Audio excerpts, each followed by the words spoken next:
بسم اللہ الرحمن الرحیم۔ کل ہم نے وجہ اثر کو شروع کیا تھا۔ علم معنی جو 8 ابواب میں منحصر ہے اس کی وجہ لأن الکلام اما خبر او انشاء، فرمایا کہ علم معنی کو 8 ابواب میں اس لیے بند کیا کہ کلام یا تو خبر ہوگا یا انشاء ہوگا۔ اب یہ دو صورتیں کیوں ہیں، خبر یا انشاء ہی کیوں ہوگا؟ فرماتے ہیں لأنه لا محالۃ یشتمل علی نسبۃ تامۃ بین الطرفین قائمۃ بنفس المتکلم، کیونکہ یہ لازمی سی بات ہے کہ جو بھی کلام ہوگا وہ مشتمل ہوگا ایک ایسی نسبت پر جو تام ہوگی اور طرفین کے درمیان پائی جائے گی اور متکلم کے ساتھ قائم ہوگی۔ یہ نسبت لازماً کلام میں پائی جائے گی۔ اب نسبت کی جو عموماً تعریف کی جاتی ہے وہ وقوع اور عدم وقوع، اس طرح نسبت یا ایقاع عدم ایقاع انتزاع اس طرح تعریف کی جاتی ہے۔ تو فرماتے ہیں علامہ تفتزانی رحمہ اللہ کہ یہاں پر یہ مراد نہیں ہے۔ وہ جو اسناد حکم مختلف نام ہے نا، اسناد حکم نسبت حکمیہ منطق میں تعریف کی جاتی ہے یا نحو میں تعریف کی جاتی ہے، تو وہ اسی طرح تعریف کی جاتی ہے۔ وقوع نسبت لا وقوع، ایقاع نسبت عدم انتزاع نسبت، اس طرح کے الفاظ ذکر کیے جاتے ہیں۔ تو علامہ تفتزانی رحمہ اللہ فرماتے ہیں کہ یہاں جو ہم نے کہا کہ نسبت تامہ، اس سے مراد وہ والی نسبت نہیں ہے، اس سے اسناد مراد نہیں ہے، اس سے نسبت حکمیہ مراد نہیں ہے، اس سے منطق میں جو حکم ذکر کیا جاتا ہے وہ مراد نہیں ہے۔ کیوں کہ وہ جو اسناد ہے یا نسبت حکمیہ ہے وہ پائی جاتی ہے جملہ خبریہ کے اندر، اور یہاں انشاء اور خبر دونوں ہی مراد ہیں، کیونکہ انہوں نے وجہ سے شروع کی تو کہا کہ کلام جو بھی متکلم کلام کرے گا وہ یا تو خبر ہوگا یا انشاء۔ خبر یا انشاء ہونے کی وجہ کیا ہے کہ اس میں کوئی نہ کوئی نسبت پائی جائے گی، چاہے خبر ہو چاہے انشاء ہو، نسبت پائی جائے گی۔ تو اگر یہ وقوع نسبت یا عدم وقوع سے تفسیر کر دیں، نسبت سے وہ والی نسبت مراد لیں، تو پھر انشاء تو خارج ہو جائے گا۔ اس لیے علامہ تفتزانی رحمہ اللہ نے فرمایا کہ وَتَفْسِيرُهَا بِوُقُوعِ النِّسْبَةِ أَوْ لَا وُقُوعِهَا أَوْ بِإِيقَاعِ النِّسْبَةِ وَانْتِزَاعِهَا خَطَأٌ فِي هَذَا الْمَقَامِ، کہ اس جگہ پر اگر نسبت کی یہ وضاحت کریں گے تو پھر یہ خطا ہے، یہاں پر یہ وضاحت نہیں کی جا سکتی۔ وقوع عدم وقوع اور ایقاع انتزاع یہ والی وضاحت اس کی نہیں کی جا سکتی۔ لأنه لا يشتمل النسبۃ الانشائیہ، کیونکہ یہ جو نسبت کی تعریف اگر کریں ایقاع اور انتزاع کے ساتھ یا وقوع عدم وقوع کے ساتھ، تو یہ نسبت جو معرف ہے یہ نسبت انشائیہ انشاء کو شامل نہیں کرتی ہے، اپنے اندر شامل نہیں کرتی، یعنی انشاء میں یہ والی نسبت نہیں پائی جاتی، تو اس لیے یہاں مقصود تو دونوں کو شامل کرنا ہے۔ فلا یصح التقسیم، اور اگر یہ مراد لیں گے تو پھر یہاں پر تقسیم کرنا بھی درست نہیں ہوگا۔ کلام کی جو دو قسمیں بنائی نا، خبر اور انشاء، یہ تقسیم کرنا بھی درست نہیں ہوگا۔ بل نسبت، تو پھر جب یہ مراد نہیں لے سکتے، نسبت سے مراد وقوع اور عدم وقوع نہیں لے سکتے، تو پھر کیا مراد ہے؟ فرماتے ہیں بل نسبت ہا ہونا، یہاں پر نسبت سے مراد وہ اصطلاحی تعریف نہیں ہے، بلکہ یہاں پر مراد ہوا تعلق احدی جزئی الکلام بالآخر، کہ کلام کے دو جزوں میں سے ایک کا دوسرے سے تعلق ہونا، بس یہاں پر یہ مراد ہے، وہ وقوع وغیرہ مراد نہیں ہے۔ ہاں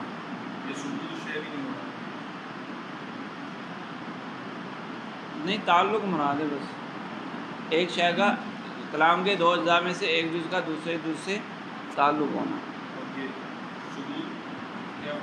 کسی ہیں وہ تو پھر منطق کی اصطلاح میں نا وہ کہا جاتا ہے ایک شے کا دوسری شے کے لیے ثبوت ہو جائے، ایک شے کا دوسرے سے سلب ہو، الفاظ تو وہی ہیں، وہ قضیہ کی تعریف نہیں کیا جاتا ہے نا، قضیہ خبر و قضیہ ایک ہی چیز ہے، خبر کی تعریف ہی ہوتی ہے نا۔ اس لیے ثبوت الشیء لشیء یا اس طرح تعریف کریں گے تو یہ وہی خبر کی تعریف بنے گی، انشاء اس کے اندر شامل نہیں ہوگا۔ کس میں؟ ثبوت الشیء لشیء جب کرتے ہیں تو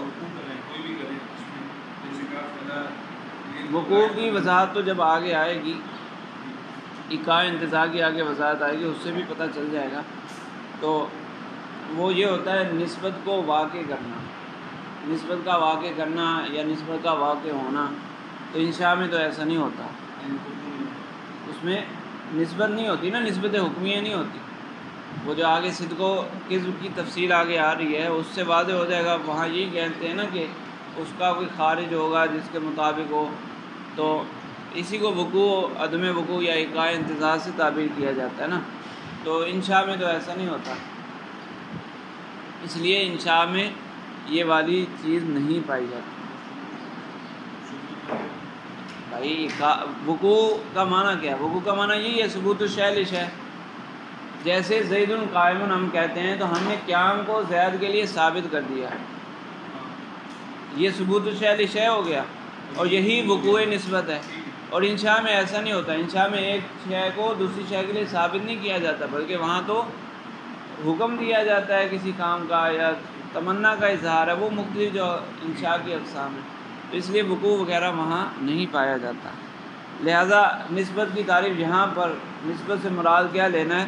بلی نسبت ہاہنا ہوا تعلق و احادی جزئی الکلام بالآخر، کلام کے دو اجزاء میں سے ایک جز کا دوسرے جز سے تعلق، بس اتنا ہی مراد ہے۔ بحیث یصح السکوت علیہ، اس طرح کہ ایک کا اچھا پھر بحیث لگانے کی ضرورت کیوں پیش آئی؟ وہ یہ کہ دو اجزاء میں سے ایک کا دوسرے سے تعلق، وہ تو غلام و زید میں بھی ہے، تو آگے کیا لگا دی کہ بحیث یصح السکوت علیہ، کہ اس پر سکوت یعنی خاموش ہونا بھی درست ہو، تو غلام و زیدین پر خاموش ہونا تو درست نہیں ہے، تو اس لیے یہ اس سے خارج ہو جائے گا۔ تو ایسی نسبت دو حصوں کے درمیان ایسا تعلق کہ اس پر خاموش ہونا بھی درست ہو، تو یہ انشاء یہ تعریف انشاء پر بھی صادق آئے گی۔ انشاء میں بھی جیسے اضرب بھی کہا، اگر صرف اضرب کہا تو اس میں ایک ضرب ہے اور ایک انت ہے، تعلق تو ہو گیا نا، دو اجزاء پائے جاتے ہیں، کلام کم از کم دو اجزاء پر مشتمل ہوتا ہے، دونوں کے درمیان تعلق پایا جا رہا ہے، ایسا تعلق کہ جس پر خاموش ہونا بھی درست ہے۔ سواء کان ایجابا او سلبا او غیرہما مما فی الانشائیات، کہنے کہ اب یہ جو کلام ہے یہ نسبت چاہے ایجابی ہو چاہے سلبی ہو، چاہے ایجابی سلبی کے علاوہ کوئی اور نسبت ہو جو کہ انشاء میں پائی جاتی ہیں، مختلف نسبتیں جو انشاء میں پائی جاتی ہیں وہ کوئی سی بھی نسبت ہو سکتی ہے۔ خلاصہ یہی ہوا کہ یہ جو انہوں نے کہا لأن الکلام اما خبر و انشاء، کلام یا تو خبر ہوگا یا انشاء، اس پر دلیل کیا ہے؟ یعنی یہ جو حصر کر دیا نا کہ دو ہی قسمیں ہوں گی کلام کی، اس پر دلیل کیا ہے کہ اس کے اندر کوئی نہ کوئی نسبت پائی جائے گی، جب بھی کوئی متکلم کلام کرے گا تو اس میں کوئی نہ کوئی نسبت پائی جائے گی۔ پھر نسبت جب پائی جائے گی فالکلام ان کان لنسبت خارج، نسبت پائی جائے گی تو پھر ہم دیکھیں گے کہ اس نسبت کا کوئی خارج بھی ہے یا نہیں۔ اس نسبت کا ایک تو کلام کے اندر نسبت پائی جا رہی ہے، تو اس نسبت کا کوئی خارج ہے، یعنی خارج میں بھی کوئی نسبت پائی جا رہی ہے یا نہیں۔ اگر کوئی خارج ہو فی احد الازمنۃ الثلاثۃ، اگر تین زمانوں میں سے کسی ایک زمانے میں اس کا کوئی خارج پایا جا رہا ہو، یعنی خارج میں بھی کوئی نسبت پائی جا رہی ہو، ای یکون بین الطرفین فی الخارج، یہ جو کلام کے طرفین تھے، کلام کے طرفین خارج میں بھی طرفین ہیں، اور ان خارجی طرفین کے درمیان کوئی نسبت پائی جا رہی ہے، نسبت ثبوتیت و سلبیت، ان کے درمیان کوئی ثبوتی یا سلبی نسبت ہے، تو تابقہ کہ نسبت کلامیہ اس نسبت خارجیہ کے مطابق ہے۔ مطابق ہونے کا کیا مطلب؟ فرماتے ہیں تطابق تلک النسبت ذالک الخارجہ، یہ جو نسبت کلامیہ ہے یہ نسبت خارجیہ کے مطابق ہو جائے۔ کس طرح مطابق ہو جائے؟ بأن یکونا ثبوتیین، نسبت کلامیہ بھی ثبوتی تھی اور نسبت خارجیہ بھی ثبوتی ہے۔ زید قائم کہا تو کلام کے اندر جو نسبت ہے کون سی ہے؟ نسبت ثبوتی، اور خارج میں ہم نے دیکھا تو زید کے ساتھ قیام لگا ہوا ہے، تو خارج میں بھی نسبت ثبوتی ہے تو مطابقت ہوگی، یا دونوں ہی سلبی ہوں، یعنی ہم نے کہا زید لیس بقائم، یہاں نسبت کلام کے اندر نسبت سلبی ہے اور خارج میں ہم نے دیکھا تو خارج میں بھی قیام کا زید سے سلب ہے، تو یہ نسبت سلبی ہوئی، خارج میں بھی نسبت سلبی، کلام میں بھی نسبت سلبی، دونوں ہی برابر ہو گئی۔ تو مطابقت کا یہ مطلب نہیں ہے کہ ایجابی ہو، مطابقت کا یہ مطلب ہے کہ کلام میں جو نسبت ہے وہی نسبت خارج میں بھی پائی جائے، چاہے وہ ایجابی ہو چاہے سلبی ہو۔ او لا تطابقو، یا پھر مطابقت نہیں ہوگی، یعنی نسبت کلامیہ بھی ہے اور نسبت خارجیہ بھی ہے، لیکن نسبت کلامیہ نسبت خارجیہ کے مطابق نہیں ہے، نسبت کلامیہ ایجابی ہے تو نسبت خارجیہ سلبی ہے، یا نسبت کلامیہ سلبی ہے تو نسبت خارجیہ ایجابی ہے، تو عدم مطابقت ہو گئی۔ تو کہہ رہے ہیں کہ کلام کے اندر جو نسبت پائی جائے گی یا تو اس طرح ہوگا کہ اس میں خارج سے مطابقت پائی جائے گی، مطابقت یا عدم مطابقت پائی جائے گی یا نہیں۔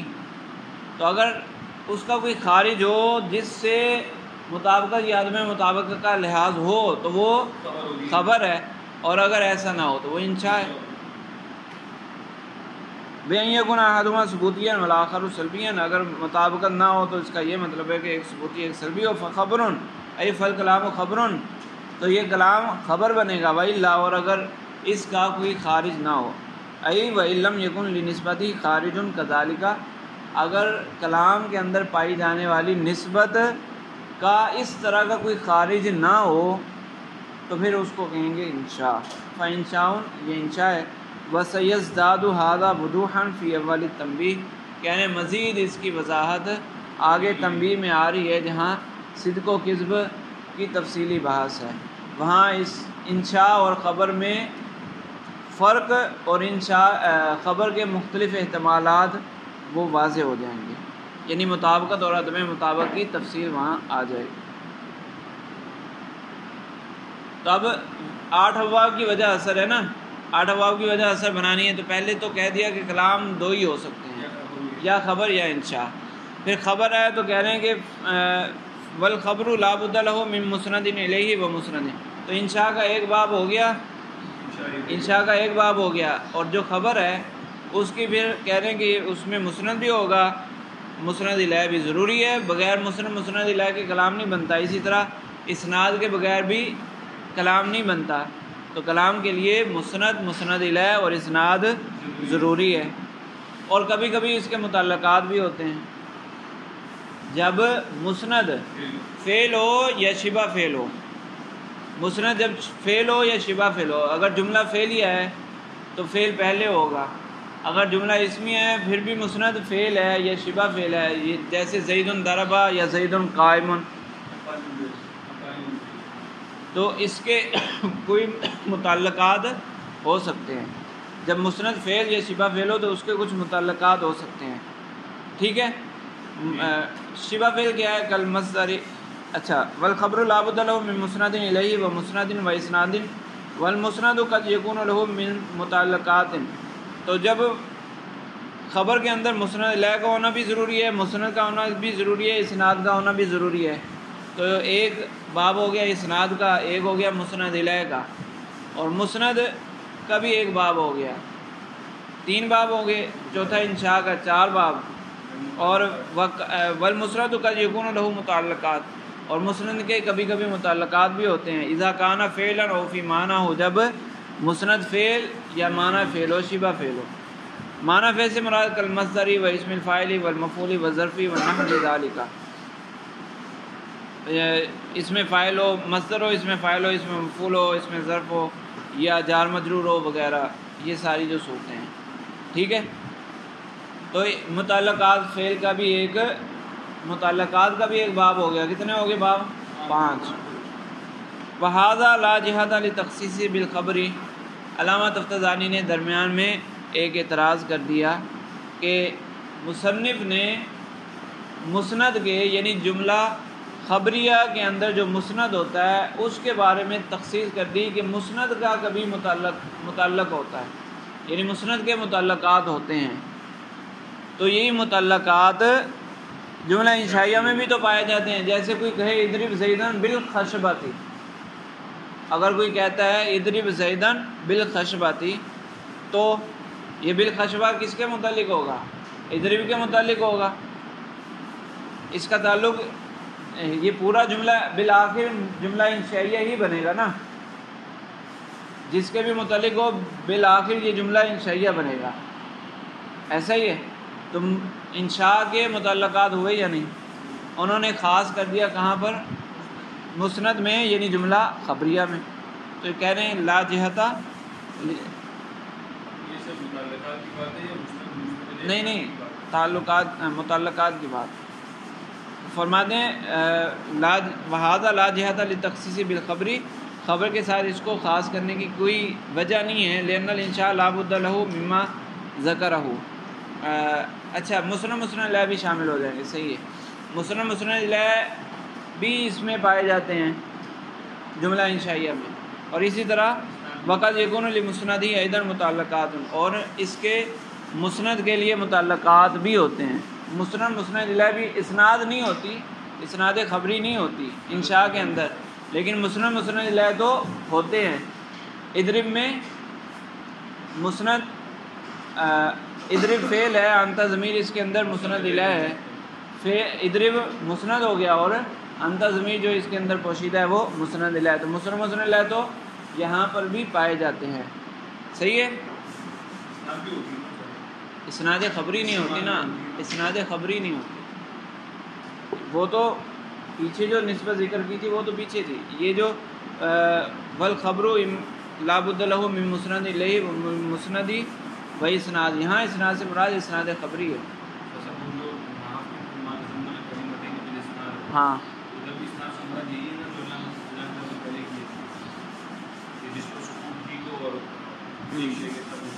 نہیں، یہاں پر جو علامہ قزوینی نے ذکر کیا ہے نا والخبر لا بد له من مسند الیہ و مسند و اسناد، یہاں اسناد سے مراد کون سی ہے؟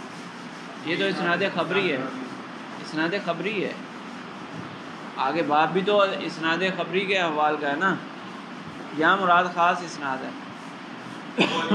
وہ نہیں ہے۔ یہ جو علامہ قزوینی کا کلام ہے نا والخبر لا بد له، اس میں اسناد کا لفظ ذکر ہے، اس میں مسند مطلق اسناد نہیں ہے بلکہ اسناد خبری ہے، کیونکہ پیچھے خبر قرینہ موجود ہے نا، تو خبر کے لیے کون سی اسناد ضروری ہوتی ہے؟ اسناد خبری ضروری ہے۔ مطلق اسناد تو انشاء میں بھی ہوتی ہے، وہ تو اوپر ذکر کر دیا کہ نسبت یا اسناد جو بھی کو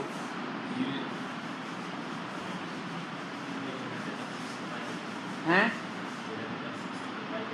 اسناد کی جہت تفسیر تو پائی گئی، لیکن مسند لہ اور متعلقات، چار میں سے تین چیزوں کی تخصیص نہیں ہے، چار چیزوں میں سے تین چیزوں کی تخصیص خبر کے ساتھ نہیں ہے، تو وہی اعتراض کر رہے ہیں علامہ تفتزانی کہ اس کو خاص کرنا یہ اس کی کوئی وجہ نہیں۔ ہاں وہ ایک ہی وقوع نسبت وہ ایک ہی ہے، ہاں وہی۔ تو یہ درمیان میں اعتراض کر دیا۔ بہرحال مصنف کے کلام کے مطابق کتنے باب بن گئے؟ 5 باب۔ اب آگے فرماتے ہیں وَكُلٌّ مِّنَ الْإِسْنَادِ وَالتَّعَلُّقِ إِمَّا بِكَسْرٍ أَوْ بِغَيْرِ كَسْرٍ، فرماتے ہیں کہ اسناد اور تعلق یا تو کسر کے ساتھ ہوگا یا بغیر کسر کے، یعنی اس میں حسر پایا جائے گا یا حسر نہیں پایا جائے گا۔ تو کسر ایک باب ہو گیا کسر کا۔ وَكُلُّ جُمْلَةٍ قُرِنَتْ أُخْرَى إِمَّا مَعْطُوفَةٌ عَلَيْهَا أَوْ غَيْرُ مَعْطُوفَةٍ، ہر وہ جملہ جو دوسرے جملہ کے ساتھ ملایا جائے گا یا تو عطف کے ساتھ ملایا جائے گا یا بغیر عطف۔ تو یہ ایک 7واں باب ہو گیا فصل و وصل کا۔ والکلام البلیغ اما زائد علی اصل مراد لفائدۃ، اب کہہ رہے ہیں کہ کلام بلیغ یا تو وہ اصل مراد سے زائد ہوگا، کسی فائدے کی وجہ سے مرادی معنی سے کچھ اضافہ کیا گیا ہوگا یا کچھ اضافہ نہیں کیا گیا ہوگا، تو یہ بن جائے گا 8واں باب ایجاز اتناب اور مساوات کا. ٹھیک ہے.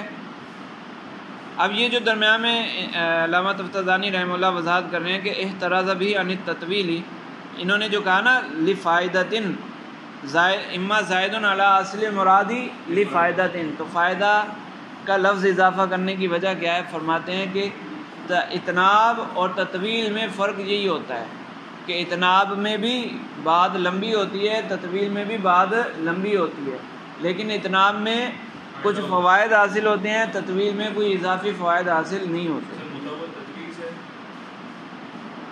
مراقبہ کرنا، پوچھ لینا. احتراز بھی یعنی تطویل علی ما یجیء، فرماتے ہیں کہ اس کے ذریعے لفائدتن کی قید سے مصنف نے تطویل کو خارج کر دیا، کیوں؟ جیسا کہ آگے تفصیل آئے گی. لیکن پھر علامہ تفتزانی رحمہ اللہ کا اعتراض مصنف پر کہ لفائدتن کی قید لگانے کی ضرورت ہی نہیں ہے، جب پیچھے آپ کہہ چکے ہو کہ والکلام البلیغ ہو، بلیغ کہہ دیا تو جو تطویل ہے وہ خود بخود ہی خارج ہوگی، کیونکہ تطویل میں بغیر فائدے کے اضافہ ہوگا، اور کلام بلیغ تو ہوتا ہے مقتضی حال کے مطابق کلام کرنا، تو وہاں تو مقتضی حال کی مطابقت نہیں پائی گئی، اضافہ ہو گیا، لہٰذا وہ تو پہلے ہی خارج ہو گیا، تو لفائدتن ذکر کرنے کی ضرورت کیا ہے؟ وہ کلام بلیغ ہی تھا. ہاں. ولا حاجت الیہ بعد تقیید کلام بالبلیغ، فرماتے ہیں کہ لفائدتن کی قید لگانے کی ضرورت نہیں ہے جب پیچھے ہی کلام کو مقید کر دیا بلاغت کے ساتھ. لأن ما لا فائدۃ فیہ لا یکون علی مقتضی الحال، کیونکہ جس اضافے میں کوئی فائدہ نہیں ہوگا وہ مقتضی حال کے مطابق بھی نہیں ہوگا.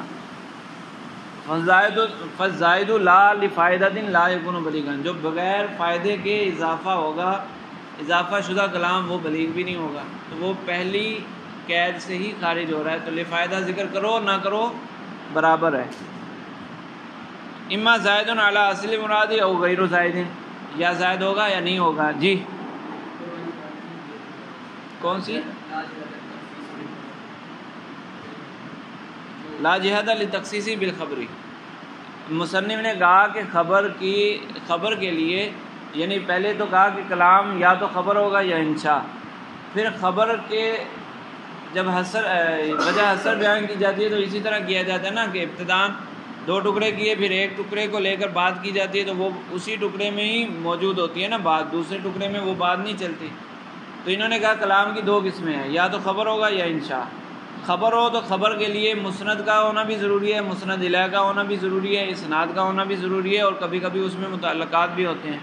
تو علامہ تفتزانی فرما رہے ہیں کہ یہی مسند اور مسند الیہ اور متعلقات انشاء میں نہیں ہوتے، انشاء میں بھی تو ہوتے ہیں. تو آپ نے خبر کو خاص کر کے اس کی آگے قسمیں بنا دی، اسی کی قسمیں بنا دی نا. اوپر لکھا کلام کی 2 قسمیں ہو گئیں، خبر اور انشاء. پھر خبر کے نیچے جائیں گے تو مسند الیہ، اسناد، متعلقات. تو یہ ساری چیزیں ادھر نہیں پائی جاتی، انشاء میں وہاں بھی تو پائی جاتی ہیں. تو ادھر ذکر کرنے کی بالکل خاص کر دینا اس کو خبر کے ساتھ، اس کی کیا ضرورت ہے؟ اس کی کوئی وجہ نہیں ہے. تو ہونا یہ چاہیے کہ یہ بتایا جائے کلام میں مسند الیہ بھی ضروری ہے، اور کبھی کبھی کلام میں متعلقات بھی ہوتے ہیں. ابتداء یوں کہنا چاہیے. 1 منٹ پہلے اس کا تو پورا ہونے دو. صحیح ہے. تو یوں کہنا چاہیے کہ کلام کے اندر لازماً مسند الیہ ہوں گے، اور اس کے اندر کبھی کبھی متعلقات بھی ہوں گے. 3 باب ہو گئے. پھر کلام اگر وہ ہوگا، پھر کلام کی 2 قسمیں ہوں گی، کہ یا تو وہ انشاء ہوگا یا خبر. اگر انشاء ہوگا تو وہ الگ باب، خبر ہوگا تو اس میں اسناد خبری پائی جائے گی تو اس کے لیے الگ باب. تو اس طرح ہونی چاہیے تقسیم، وجہ اثر اس طرح ہونی چاہیے.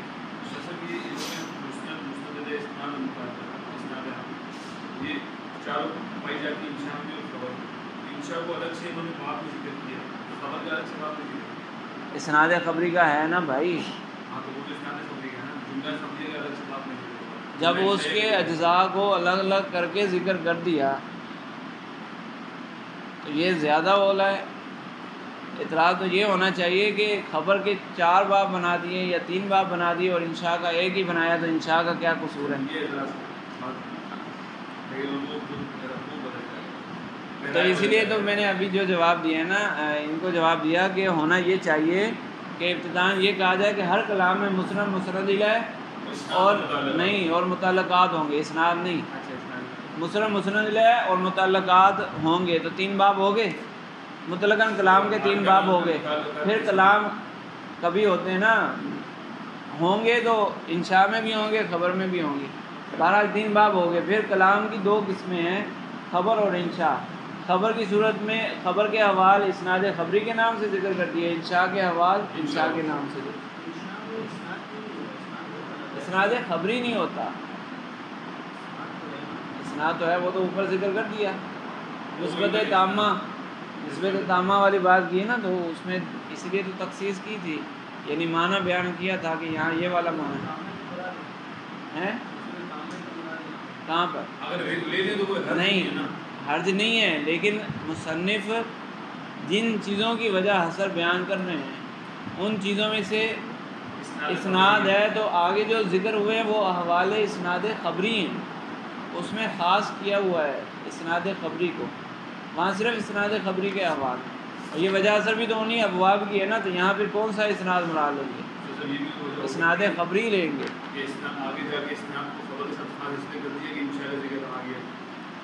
ارے بھائی وجہ اثر میں بھی تو آ گیا نا، انشاء کا ذکر آیا یا نہیں آیا؟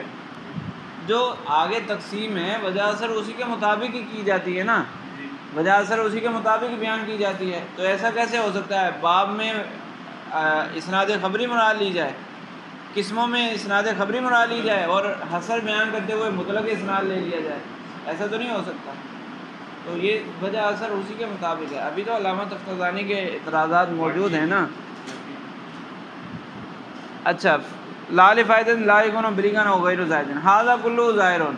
علامہ تفتزانی فرماتے ہیں کہ یہ تو بالکل واضح بات ہے، یہ کون سی نئی بات کر دی، لیکن لا طائل تحتہ، اس کا کوئی فائدہ نہیں ہے، جو آپ نے ذکر کر دی چلو آسان بات ہے، آپ نے اس طرح وجہ اثر بنا دی، آسانی سے سمجھ آ رہی ہے، لیکن اس سے کوئی فائدہ نہیں ہے، مقصود اس سے حاصل نہیں ہو رہا۔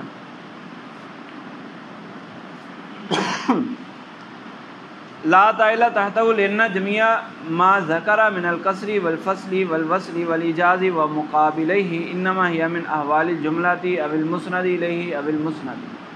فرماتے ہیں فائدہ کیوں نہیں ہے، کیونکہ جو چیزیں ذکر کی ہیں انہوں نے وجہ اثر کے اندر، وہ سارے کے سارے کس کے احوال ہیں؟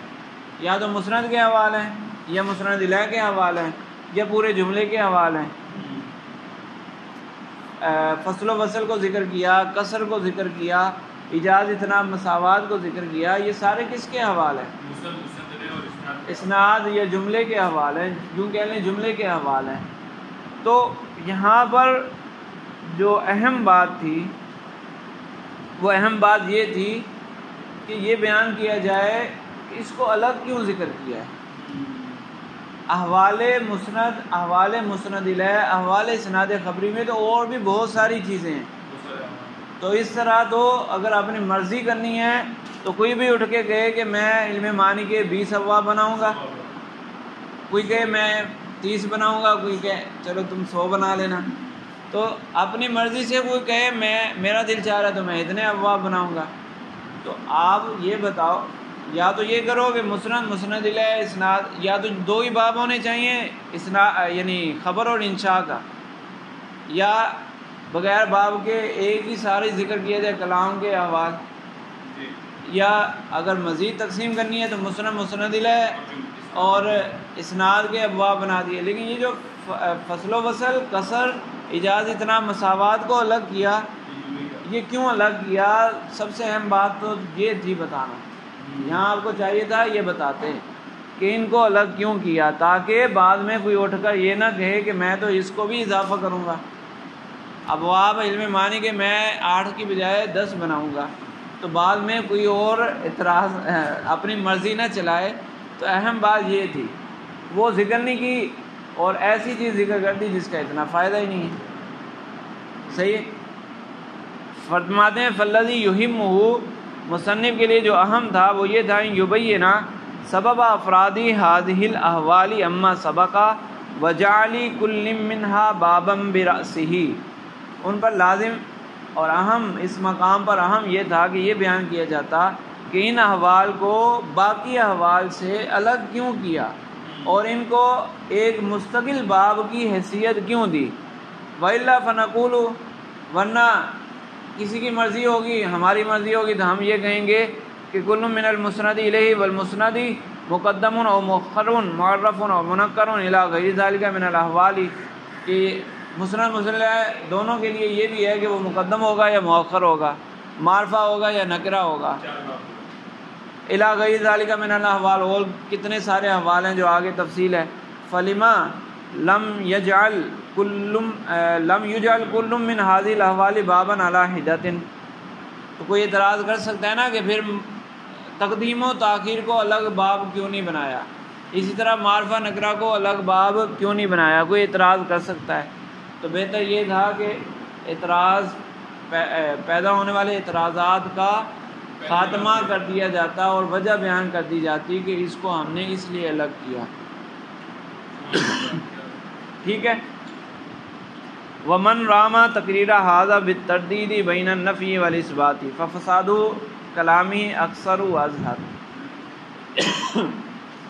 علامہ خلخالی آئے، علامہ خلخالی نے علامہ قزوینی کے اس متن کی وضاحت کرتے ہوئے اس کو درست کرنے کے لیے انہوں نے کہا کہ وجہ اثر جو ہوتی ہے، وجہ اثر نفی اور اس بات کے درمیان ہوتی ہے. یہ جو مصنف نے وجہ اثر بیان کی ہے یہ صحیح طرح نفی و اس بات کے درمیان دائر نہیں ہے. تو انہوں نے کہا وجہ اثر شاید اس لیے غلط ہے، تو انہوں نے اس کو درست کرنا چاہا اور کہا کہ میں اس کو نفی اور اس بات کے ذریعے بیان کروں گا. تو علامہ تفتزانی فرماتے ہیں کہ یوں کر لو یا یوں کر لو، بات تو ایک ہی ہے، خرابی تو برقرار رہے گی. اور علامہ خلخالی کے کلام میں پھر خرابی اور واضح ہو جائے گی. کیوں؟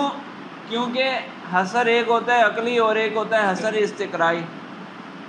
اور یہ جو حصر یعنی جس میں نفی اور اس بات کا خصوصی لحاظ رکھا جاتا ہے وہ یا تو عقلی ہوتا ہے یا استقرائی ہوتا ہے.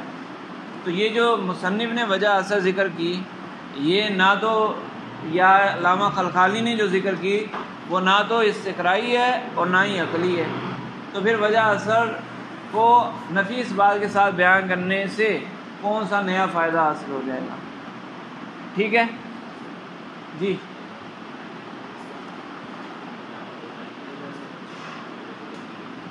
کیا نہیں، علامہ قزوینی نے ذکر کی تھی نا، تو علامہ خلخالی بعد میں آئے، انہوں نے اس کو درست کرنا چاہا کہ یہ وجہ اثر صحیح نہیں بنی، وجہ اثر تو نفی و اس بات کے ساتھ ہوتی ہے، لہذا انہوں نے اس کوشش کی کہ اس کو نفی و اس بات کے ساتھ بیان کریں. تو علامہ تفتزانی فرماتے ہیں کہ یوں کر لو یا یوں کر لو، غلط دونوں ہی ہیں اور بہت زیادہ غلط ہے. ہاں یہ مطلب اس مقام پر اس کی ضرورت ہی نہیں ہے.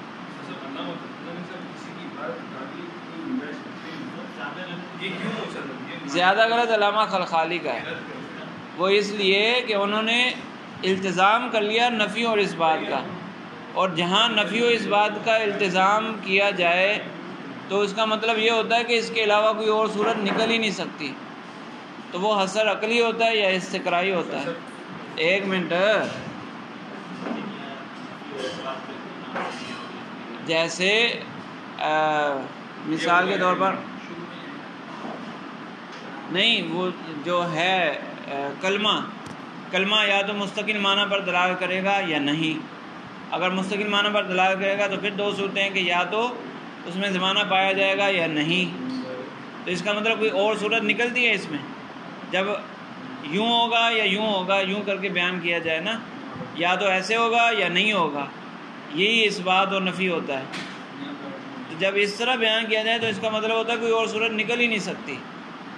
تو جب التزام کر لیا جائے بیان کرتے ہوئے نفی و اس بات کا، تو اس کا مطلب یہ حصر یا تو عقلی ہے یا استقرائی ہے. تو یہاں جو اثر ہے 8 ابواب کا، نہ اثر عقلی ہے نہ استقرائی. تو علامہ خلخالی کی عبارت اور بھی فاسد ہو گئی. التزام کیا نا نفی اس بات کا، نہ یہ حصر استقرائی ہے. استقرائی یہ ہوتا ہے کہ ہم نے غور و فکر کیا، خارج میں ڈھونڈا، تلاش کی، تو ہمیں اتنی ہی اقسام ملی، اس کے علاوہ خارج میں کوئی اور صورت بنتی نہیں ہے۔